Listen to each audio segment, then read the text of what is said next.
그러면 너무도 우리가 설교를 많이 들었던 내용이에요. 잘 아는 본문이고요. 그런데 이 본문을 통해서 우리가 다시 한번 살펴보려고 해요. 뭐냐면은 자기 생각, 스스로의 생각, 굉장히 위험하다는 거예요. 오늘 20절을 보니까 게하씨가 어떤 생각을 했어요? 스스로 생각해. 사부의 선생님이 명한 말이 아니라 스스로 생각을 했어요. 스스로 만들어낸 거예요. 하나님께서요, 저와 여러분에게 주신 말씀은 정확합니다. 그런데 그 말씀에서 변칙을 시켜서 누구 생각? 내가 좋은 쪽으로 해석하면서 스스로 만들어내더라는 거죠. 지금 게하씨가 그렇게 했어요. 그러면서 오늘 질책을 뭐라고 하냐면 결론은 뭐라고 그래요? 지금 어느 때인데, 네가 지금 어느 때인데 이걸 지금 받을 때냐라고 아까 우리가 읽었던 26절의 말씀이 그래요. 지금 어느 때냐 이거예요. 옷이나 은이나 그런 때 받을 때냐 이거예요. 정신 차려라 이거예요. 정신 차려라. 우리가 자기 생각으로 사는 종은요, 하나님 앞에 쓰임받지를 못해요. 자기 생각으로 하나님을 믿는 사람은 하나님 앞에 버림받는 거예요. 우리가 오래 살았느냐, 얼마만큼 누렸느냐, 누리지 못했느냐가 문제가 아니라 어떤 생각으로, 어떤 마음, 누구의 마음으로 살았느냐가 굉장히 중요해요. 저는 그래서 자기 생각, 스스로의 생각으로 사는 것이 아니라 누구의 생각? 하나님의 생각, 주님의 생각으로 우리는 살아야 되겠다라는 오늘 말씀을 보면서 살펴봐요. 그런데 이 이론은 너무 쉬워요. 너무도 잘 알아요. 우리가 강단에서 선포되고 설교 말이 너무도 무수히 홍수처럼 나가고 있죠. 그런데 왜 세상의 변화가 안 일어나느냐? 어디서부터 변화가 일어나지 않죠? 중요한 것은 강단에서부터 변화가 안 일어나요. 아니, 강단 전에 누가?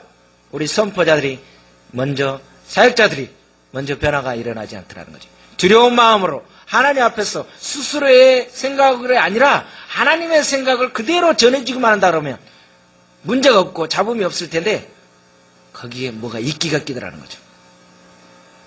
그런데 처음에는 모든 사람이 다 안 그랬을 거예요. 나름대로 다 신실하고 다 잘했어요. 아니, 이 게하씨도 보면 정말 청지기처럼 잘했어요. 그런데 하나님은요, 너무도 냉정한 것 같은 생각이 들어요. 그렇게 잘했던 사람인데, 엘리사를 잘 섬겼는데 한 번에 지금 불순종으로, 어떻게 보면 누구 생각나지 않아요? 사도행전은 딱 누구하고 똑같죠? 지금 뭐 하다 왔냐? 아니요, 저 아무 데도 안 다녔는데 누구하고 똑같아요. 너무 비슷해, 내용이. 주로요, 특징이 있는데 어떤 게 특징이냐? 거짓말하는 사람들은 항상 뭐 하는 사람이에요? 주로? 전혀 모르겠는데요? 생각이 안 나는데요? 그런 일이 전혀 없었는데요? 늘 그래요. 그러니 어떻게 돼요? 계속 포장을 해갑니다. 사람들은요, 자기의 재상을 감추려고 뭐를 하게 됩니까? 거짓말을 하게 돼요. 거짓말을 하다 보면 어떻게 돼요? 점점 더 늘어나더라는 거죠. 하나님 말씀대로 사람들은 거짓을 이장해서는 안 돼요. 아니, 내가 목숨이, 내 체면이, 내가 뭔가 좀 손상이 온다 할지라도 하나님의 말씀에, 하나님께 누가 된다 그러면 우리는 솔직하게 고백해야 될 것 같아요. 늘 정직하게 살려고 우리는 그리스도인들이 노력을 해야 될 것 같아요. 그러나 그렇지 않는 사람들은 변명을 해요. 보세요, 한번 우리 주변에 보세요. 변명을 하다 보면 변명이 점점 늘어나요. 생각지 않게 처음엔 그러지 않으려고 그랬어요. 그런 뜻이 아니었는데 나도 모르게 어떻게 돼요? 점점 이상하게 되는 거예요. 그러니 애초부터 어떻게 돼요? 솔직하게 이야기하는 게 나아요. 아니면 안 되는 거면 안 되는 거고, 되면 되는 거고, 당당하게 살아야죠, 우리 그리스도인들. 왜? 우리가 하나님을 믿으니까. 하나님은 나에게 구세주고 하나님이 나에게 백이 된다면서, 하나님이 나의 도움이 된다면서 왜 우리는 세상 것에 너무 연연하냐는 거예요. 그건 벌써 하나님을 믿지 않고 내 생각 속을 스스로 생각 속에 잡혀 있기 때문에 그러지 않나 생각해요. 우리는 중고를 묵살하고 양심을 속이는 사람들이 되어서는 안 돼요. 하나님 말씀을 통해서요, 권면하고 하나님 말씀을 통해서 역사하지만, 그러나 하나님께서, 성령님께서 저와 여러분에게 누구를 통해서도요? 주변의 사람을 통해서도, 환경을 통해서도, 여러 그런 주변 환경을 통해서도 하나님의 음성이 간접적으로 저와 여러분에게 깨닫게 해주시는 것도 있어요. 그런데 너무도 막연하게 생각해요. 특히 영파들, 기도하는 사람들, 하나님과 직통계시로 주님 외에는 다른 사람 말을 완전히 묵살합니다. 얘네들이 뭔데 감히 이렇게 나옵니다. 이런 사람들은 참 위험합니다. 항상 우리는 영적으로 같이 열려 있어야 돼요. 그래서 우리 CF에서도 이야기했죠. 세미한 소리도 들어야 돼요. 세상에 잡다한 소리를 들으라는 것이 아니라 우리는 어떤 것이 어떤지 늘 열려서 어떤 부분이 되는지 스스로 조심해야 된다는 거죠. 잘난 체하며 권위를 지키려는 사람들은 불가피할 수밖에 없다고 말하고 있어요. 그러면서요, 자기처럼 화를 낼 수밖에 없다고 뭐합니까? 변명하는 거죠. 내가 어쩔 수 없는 상황이야. 이럴 수밖에 없는 거야. 그러면서 변명하는 거야. 만약 살인자가 사기와 폭력과 음행하는 사람들이 습관에 따라서 변명만 한다면 이 사회와 교회가 어떻게 되겠어요?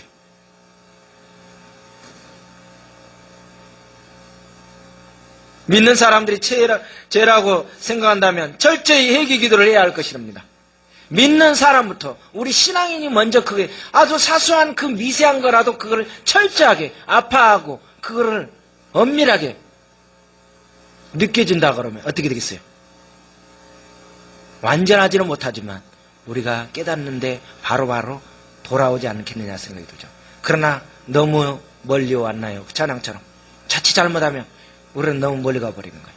본질에서 비본질로 너무 멀리 가버리는 거예요. 자기 의도와 상관없이 우리는요, 자신을 솔직하게 얘기해야 됩니다. 변명을 늘어놓는다면 주님은 저와 여러분을 통해서 사용하지 않더라는 거죠. 그래서 누가복음 4장 27절의 말씀을 뭐라고 합니까? 한마디로 요약하면 엘리사의 이야기가 나오는데, 지금 엘리사의 사건을 통해서 나아만 장군 한 사람만이 문둥병을 낫지 않았느냐고 이야기하고 있는 거예요. 누가복음 4장 27절에서요. 그렇게 많은 사람이 문둥병에 걸렸지만 단 한 사람만 문둥병을 낫지 않느냐고 4장 27절에서 이야기했어요. 우리는 여기서 한번 생각을 해봐야 돼요.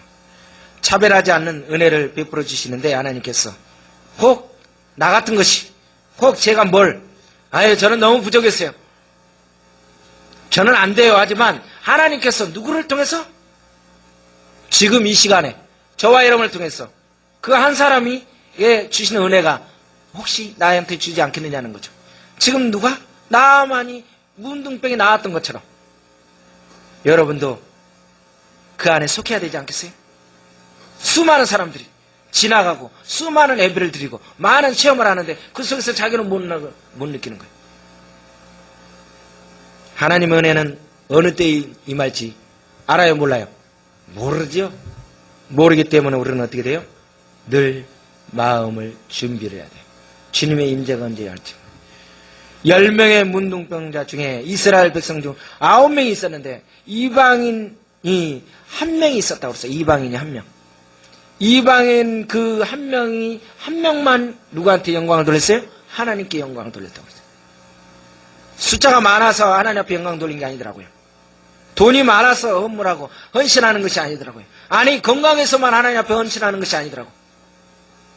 어떻게 보면 너무도 없고 두 팔이 없고 눈이 없고 다리가 없는데 들을 수도 없는 그런 사람들이 오히려 어떻게 돼요? 하나님 앞에 영광을 돌리고 악기로 몸으로 여러 가지 상황으로 하나님 앞에 영광을 돌린 사람이 있더라는 거죠. 그러나 사지가 멀쩡하고 돈이 많고 더 많이 배웠는데도 오히려 주님을 위해서 살아가는 것이 아니라 세상에서 더 즐기고 자만하고 교만하고 목에 힘주고 그렇게 생활했던 사람들이 너무도 많다는 거죠.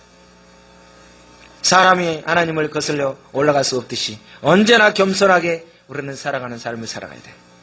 이방인 사람 나아만은 선지자 말씀대로 뭐 했어요? 순종했어요.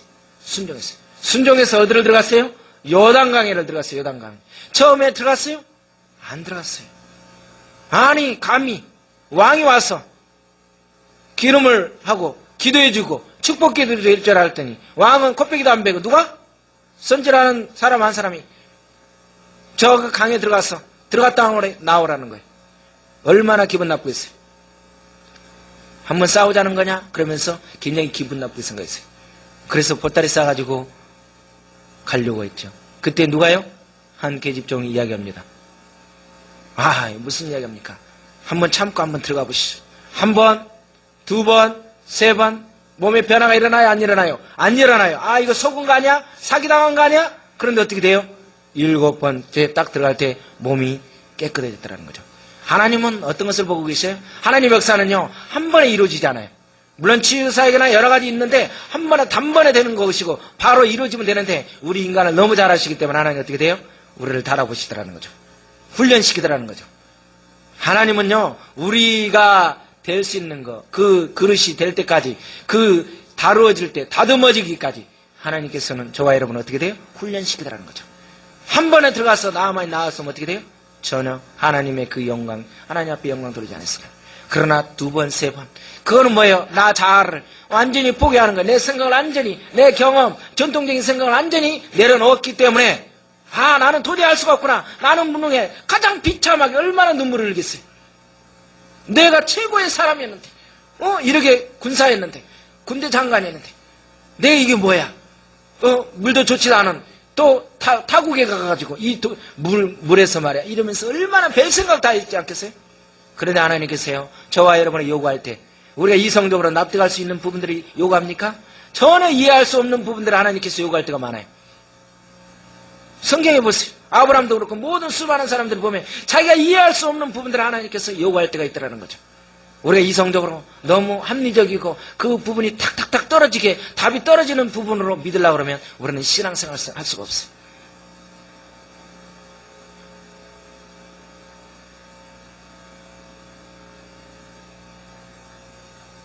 요단강의 의미는 우리를 위해 죄에 대해 죽이는 거예요. 죄를 죽이는 강이에요. 요단강은요, 죽어서 건너는 것이 아니에요. 주님의 사람이 되었느냐 아니냐에 따라 달라지는 거예요. 나아만은요, 문둥병자였어요. 이방인이면서 죄 많은 사람 중에 모형이었지만 모든 죄를 가지고 나왔기 때문에 어떻게 돼요? 거기서 구원을 받게 된 거예요. 모든 죄를 가지고.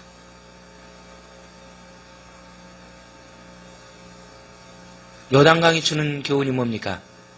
요단강이 주는 교훈이 한마디로 요약하면 하나님 말씀대로 순종하는 사람에게 역사가 일어나더라는 거죠. 우리 요단강 건너간 날이 맨날 너무 많이 들었어요. 뭐냐? 나를 버리고 하나님 앞에 온전히 순종하지 않는 이상은 하나님께서 역사가 일어나지 않더라는 거죠. 반대로 대조되는 한 사람 게하시가 오늘 본문에서 이야기 나옵니다. 하나님의 사람 밑에서 얼마나 많은 체험을 했어요. 놀라운 체험들을 너무 많이 봤어요. 그런데 저는 여기서 또 깨달은 게 뭐냐면 하나님의 교회에서 많은 그 영적인 사람, 바로 수발을 듣는 사람, 참모자죠. 그렇게 영적인 것을 체험했음에도 불구하고 그 사람 밑에 사람이 딴짓을 하는 사람이 있더라는 거죠. 스승 지금 엘리야로부터 능력을 체험한 사람이에요. 종교적인 특권을 누리는 사람이에요. 게하시는요, 스승이 가는 곳마다 동행했어요. 그러니 이 게하시는 지금 엘리사가 움직이는 곳마다 다 알 거 아니에요. 그리고 하나님의 역사 어떻게 하면 저렇게 되는구나. 하나님 앞에 순종하지 않으면 어떤 역사가 일어나는 거 봤겠어요, 안 그랬어요? 수도 없이 엄청난 인상적으로 많이 봤을 거예요.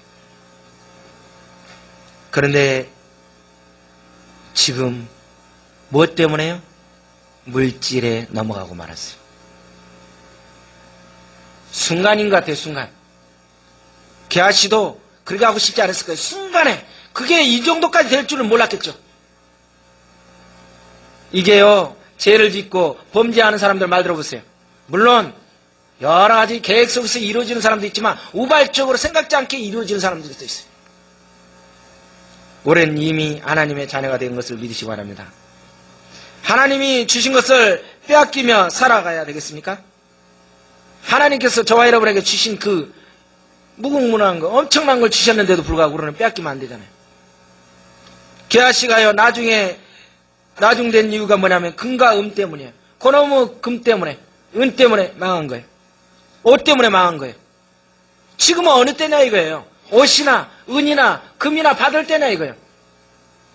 우리는 지금 이 시간대에 많은 사람이, 세상 사람들이 다 그러기 때문에 우리가 그렇게 따라가면 안 된다는 거죠. 게하시의 비유를 통해서 우리의 직분을 망각하지 않는지 우리는 생각해 봐야 돼요. 주님이 우리에게 은혜를 주셨어요. 은사를 주셨어요. 각종의 이렇게 다양한 은사를 주셨어요. 저는 더 갈수록 조심스러운 부분이 있어요. 하나님, 저같이 부족한 사람에게 왜 하나님께서 여러 가지 이런 잘 모르는 일들을 하게 하십니까? 더 두려운 생각이 들어요. 그런데도 어떻게 해요? 그냥 순종할 뿐이에요. 아, 더 기도하라고 하는구나. 연약한 사람끼리 합심해서 하나로 연합하라는 거구나. 제가 그걸 느끼게 되는 거예요.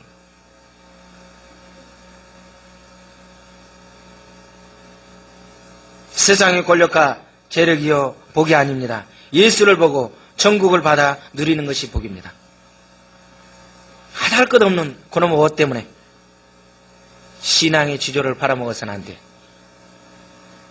어쩌다 하고 게하시처럼 살려고 하는지 우리 자신을 한번 살펴봐야 돼. 게하시만이 이상한 사람이라고 볼 수가 없어요. 우리도 이럴 수 있는 요지가 너무도 많이 있어요. 한순간 때문에 하나님의 특권을 절대로 잊어버리지 말아야 돼요. 하나님은요, 어느 성경의 어느 구석에도 봐도 목사냐 누구였느냐 직분이 문제가 아니라 하나님 말씀대로 순종할 때는 왕이었느냐 어떠냐가 문제가 아니라 순종할 때와 안 할 때와는 차이가 완전히 극과 극이에요. 그래 안 그래요? 너무 냉정해요. 너무 저럴 수가 있을까? 내가 저거 순진하고 겸손한 사울왕을 세웠는데 행구대에 숨고 얼마나 겸손했어요. 그런데 하나님의 말씀을 거스리고 불순종하니까 어떻게 돼요? 내가 버렸노라고 하잖아요. 하나님께서는 하나님이 우리를 택하시고 우리를 기름 부으시고 세워주셨지만 하나님의 뜻에 올바로 끝까지 주님 나라 갈 때까지 그게 지속되지 않으면 어떻게 돼요? 결과는 모르더라니까. 언제 도중하차가 될지 몰라요. 그러니 어떻게 돼요? 우리는 함부로 날뛰고 자만할 수가 없다는 거예요. 가봐야 돼요. 끝까지.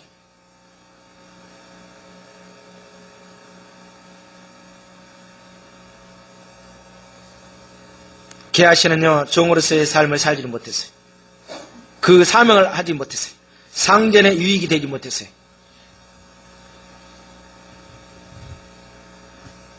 전도서 3장 1절에 보면 하나님의 때가 있다고 와 있는데 하나님이 정하신 때가 있습니다. 저와 여러분에게요, 하나님의 정하신 때를 잘 분별해야 돼요. 하나님이 정하신 때를 저와 여러분은 그 부분이 잘 분별이 안 돼 있으면 어떻게 돼요? 하나님의 때를 넘어서 우리가 앞서서 일을 하려고 하다 보면 항상 망치게 되는 거예요. 하나님은 분명히 우리 저와 여러분을 통해서 일하시고 원하십니다. 축복해 주실 거예요. 그런데 그 하나님의 때를 거슬려서 조금만 앞서간다든지 아니 뒤쳐간다든지 그 부분이 타이밍이 안 맞으면 오히려 우리는 죄를 짓게 되는 거예요. 우리는 즉 찬스 기회를 잘 사용하면 저와 여러분의 인생이 어떻게 됩니까? 역전이 될 수가 있다는 거예요. 엘리사와 수녀 여행을 통해서도 게하시는 여인을 물리치고 말았어요. 왜 그랬습니까? 믿음으로 하지 않을 때는 하나님이 물리치더라는 거죠. 믿음이 없는 행동을 하였기 때문에 엘리사와 수녀 여행을 통해서도 게하시를 여인을 물리치고 말았어요. 게하시가 자기 나름대로 생각을 했어요. 수녀 여인을 만났을 때 직접 전해주면 되는데 자기가 자기 나름대로 자기의 생각대로 한 거예요. 그걸 전해준 거예요. 그럼 왠지 이 마음대로 했느냐는 거예요. 우리는 하나님이 전해주신 거, 하나님이 저와 여러분에게 명한 그 부분만 전하면 돼요. 결과는 걱정할 거 없어요. 내 생각에 보니까 이러면 안 될 것 같더라. 그거는 내 생각이에요. 믿음이 없는 행동대로 우리는 자칫 잘못하면 순간순간 할 때가 있다는 거죠. 결국 게하시는 모든 기회를 놓치고 말았어요. 남에게 아무 유익이 되지 못했어요. 뉘우치지도 회개할 기회도 없었어요. 목숨보다 신앙보다 하나님보다 물질이 더 중요하다 보니까 결국 어떻게 돼요? 부끄럽게 문둥병이 되고 말았어요. 문둥병. 영원토록 너의 자손에게 영원토록 미치리라. 너무 냉정하잖아요. 그렇게 잘 섬겼잖아요. 엘리사를 잘 섬겼던 게하시인데 어떻게 이럴 수가 있어요? 그런데 성경은요, 이렇게 꼭 이상한 쪽만 볼 것이 아니라 하나님은 저와 여러분에게 분명히 우리는 하나님의 사랑을 받고 살아요. 하나님이 나를 들었어요. 나를 목회자라서 기름 부어줬어요. 그런데 하나님의 방법대로 처음 생각과 끝이 똑같지 않으면 어떻게 돼요? 언제라도 이렇게 될 수가 있다는 거예요. 협박하는 것이 아니라 어느 성경에서도 보니까 다 그래. 우리 모두는요, 말씀의 종이 되어야 돼요. 아멘이죠. 말씀의 종. 사람의 종, 물질의 종, 거기에 넘어가면 안 돼요. 우리는 아무것도 아니다라는 생각을 가져야 돼요. 고백으로 승리하기를 바라며 하나님의 말씀을 잡고 항상 우리는 살아가야 돼요. 그렇지 않으면 저와 여러분은 어떻게 돼요? 순간적으로 자기의 생각, 스스로 생각이 앞서서 어떻게 됩니까? 아버지의 생각을 그르치게 만들 때가 있다는 겁니다. 기도드립니다. 우리가 이 시간 기도하는데요, 우리가 합심해서 한번 기도합니다. 우리 하늘교회와 특별히 우리 지역에 연합해서 같이 기도하는 우리 같은